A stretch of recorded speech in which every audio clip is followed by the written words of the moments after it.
সুন্দর একটা তাজমহলের মতো।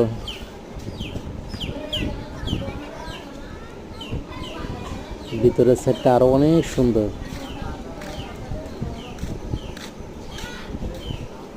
ভিতরে যাচ্ছি, আমি দেখাবো আপনাদেরকে পুরো তাজমহল। এখন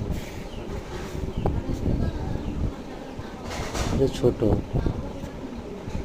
এইটা দেখেন, দেখছেন কত সুন্দর, বিশাল বড় বাড়ি। এটা কোটি টাকার মতো চলে গেছে এটা তৈরি করতে।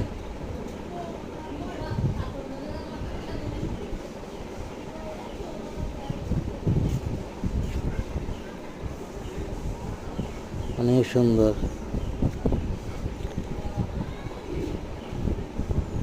আল্লাহ যদি রিজিক দিত, তৌফিক দান দিত, এরকম একটা বাড়ি করতাম। দোয়া করিয়েন আল্লাহ যাতে রিজিক তৌফিক দান দেন আমাদের।